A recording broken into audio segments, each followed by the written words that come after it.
আগামী দিন ঠিকানা থাকবে কিনা মনে রাখবেন, যাদের ভোটার লিস্টের নাম উঠেছেও আগামী দিন ওরা চেষ্টা করবে এনআরসি করার। আমাদের সরকার থাকলে করতে দেব না, ডিটেনশন ক্যাম্পও করতে দেব না, কিন্তু বিজেপির প্ল্যান নেক্সট এনআরসি করবে, ডিলিমিটেশন করে বাংলাকে 3 টুকরো করবে, মাছ মাংস ডিম সব খাওয়া বন্ধ করে দেবে। কালকে মোদিবাবু মাছ ভাতের কথা বলছেন, লজ্জা করে না? বিজেপি রাজ্যে মাছের দোকান বন্ধ করে দিয়েছেন মেরে, মাংসের দোকান বন্ধ করে দিয়েছেন মেরে, ডিমের দোকান বন্ধ করে দিয়েছেন মেরে। এমনকি আপনারা বাংলা ভাষায় কথা বললে উড়িষ্যায় অত্যাচার করেন, বিহারে অত্যাচার করেন, উত্তরপ্রদেশে অত্যাচার করেন, দিল্লিতে হোটেল দেন না। দিল্লির কালীবাড়ি যখন ভেঙে যান তখন কোথায় থাকে আপনার ধর্ম? যখন কাশী বিশ্বনাথ মন্দির তৈরি করতে গিয়ে সব মন্দির ভেঙে দেন তখন কোথায় থাকে আপনার ধর্ম? আমরা কারোটা ভাঙি না, আমরা গড়ে দিই। আপনাদের সাথে আমাদের এটাই তফাৎ। আমরা হিন্দু, মুসলমান, শিখ, খ্রিস্টান, তপশিলি, আদিবাসী সব একসাথে থাকি, চিরকাল থাকব।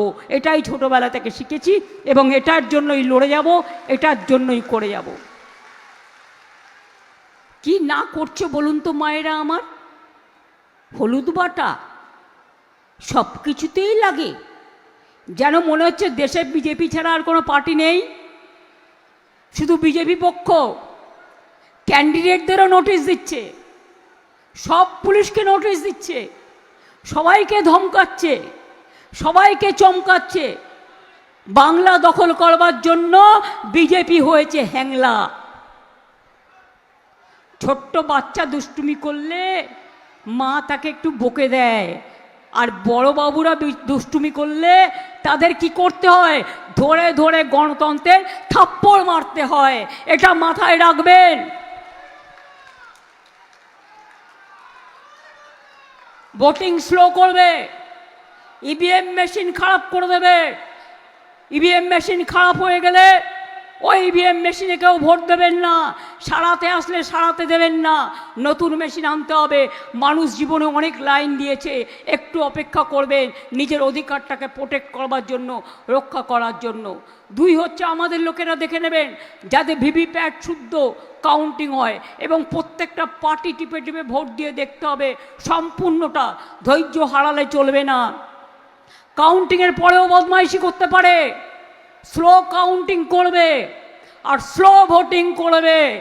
এক পক্ষ বিজেপি পক্ষ। মনে রাখবেন, দেশে কোনো নিরপেক্ষতা কিচ্ছু নেই। সংবিধান শেষ করে দিয়েছে, গণতন্ত্র শেষ করে দিয়েছে, কোনো কিছু নেই। আমি তো রাস্তা থেকে সুপ্রিম কোর্টেও ছুটে গিয়েছিলাম, কোনটা নিয়ে লড়াই করিনি। আমি লাস্ট পর্যন্ত মানুষের জন্য লড়াই করে গেছি, আবার করে যাব, চিরজীবন করে যাব, যতদিন বাঁচবো করে যাব। কিন্তু জল্লাদদের হাত থেকে বাংলাকে রক্ষা করব, ধর্ষণকারীদের হাত থেকে বাংলাকে রক্ষা করব। বাংলার মামাটি মানুষ আমাদের সবচেয়ে বড় সম্মান। যারা বঙ্কিমচন্দ্র চট্টোপাধ্যায়কে বলে বঙ্কিমদা, রবীন্দ্রনাথ ঠাকুরকে বলে রবীন্দ্র সান্যাল, তারা নাকি বলছে রবীন্দ্র জয়ন্তী পালন করবে। ভূতের মুখে রাম নাম কোনোদিন পালন করে না। ইলেকশন বড়বালায় গাছে গরু ওঠার মতো গরু গাছে উঠেছে, এই গল্প ছড়িয়ে দেওয়া হচ্ছে প্ল্যান করে। ওদের ধর্ম মানে কি জানেন তো? একটা ধর্মের আমদানি করে, রামকৃষ্ণের ধর্ম নয়, স্বামী বিবেকানন্দের ধর্ম নয়, আমাদের বাংলার ধর্ম নয়। ওদের ধর্ম হচ্ছে নিজের একটা ধর্ম আমদানি করে আপনার মাথায় চাপিয়ে দিচ্ছে, আর মিথ্যে কথা বলছে, সব খাওয়া বন্ধ করে দিচ্ছে, বাংলা ভাষায় কথা বলা বন্ধ করে দিচ্ছে, অত্যাচার করছে।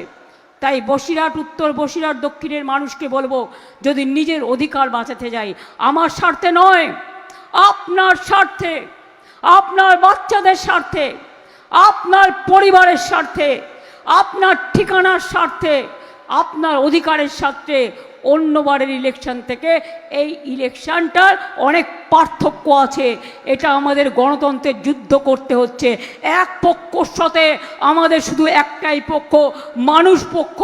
মানুষ যদি পক্ষ নেন তাহলে মনে রাখবেন কোনো পক্ষই কোনো কাজ করে না। যদি আগের বারেও কেউ বিজেপিকে ভোট দিয়ে থাকেন, এবারে অন্তত দেবেন না দয়া করে। তার কারণ দুদিন বাদে বিজেপি বসন্তের কোকিলের মতো উড়ে যাবে। কিন্তু আপনাদের কি হবে? ঠিকানা কেড়ে নেবে, আশ্রয় কেড়ে নেবে, খাদ্য কেড়ে নেবে, বস্ত্র করে নেবে। তাই মনে রাখবেন, তখন আমাদের গান গেয়ে বলতে হবে, তোমার দেখা নাই গো, তোমার দেখা নাই। 365 দিন থাকে না, বন্যায় থাকে না, ঝড়ে থাকে না, জলে থাকে না, দুঃখে থাকে না, শুধু লোক মারে, অত্যাচার করে, সন্ত্রাস করে আর দাঙ্গা করে। এই দাঙ্গাকারীদের একটি ভোটও নয়। মনে রাখবেন, আগুন যদি লাগে, সেই আগুনের যে শিখা, দেখেন এটা কার বাড়ি, ওটা কার বাড়ি, আশেপাশে সব জ্বলে যায়। নদীর স্রোত যখন আসে, তখন নদী কখনো বাধা মানে না, সবটাই ডুবিয়ে নিয়ে যায়। হিন্দু না মুসলমান না তপশিলি না আদিবাসী, এটা কখনো নদীর স্রোতের কাছে নদী জিজ্ঞেস করে না। সেই রকম মনে রাখবেন, গণতন্ত্রের যে স্রোত, কোথাও বাধা পাবেন না। ভোট দিতে যদি কাউকে বাধা দিতে হয়, মা বোনের একটা করে খিলের ঝাড়ু কিনে রাখুন ঘর পরিষ্কার করবার জন্য। রথযাত্রার আগে, জয় জগন্নাথের আগে একটা ঝাড়ু দিয়ে পরিষ্কার করতে হয়। আমি জগন্নাথ দেবের জগন্নাথ ধামে একটা সোনার ঝাড়ু কিনে দিয়েছি। মানে সোনা বেশি না, ওই খিলের ঝাড়ুর মতো যেটা নিচেটা। যদি আপনাকে বর্ডারে ভোট আটকায়, রাস্তার ঝাড়ু দিতে দিতে একটু রাস্তাটা পরিষ্কার করে ভোট কেন্দ্রে পৌঁছে যাবেন। পারবেন তো? পারবেন তো? আমি যদি যোদ্ধা, ওই মা বোনেরা আমার সহযোদ্ধা, আর ভাইয়েরা আমার পাহারাদার মা বোনেদের। দিল্লির জমিদারদের বিরুদ্ধে লড়তে হবে, যোদ্ধাদের বিরুদ্ধে লড়তে হবে, অন্যায়কারীদের বিরুদ্ধে লড়তে হবে। আপনাকে অসম্মান করেছে, ভোটের লাইনে দাঁড়িয়েছে, এর বদলা নিতে হবে।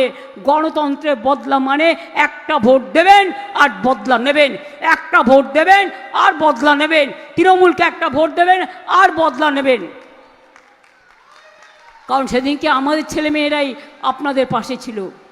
কই তখন তো বিজেপিকে দেখা যায়নি বা অন্য কোনো পার্টিকে দেখা যায়নি।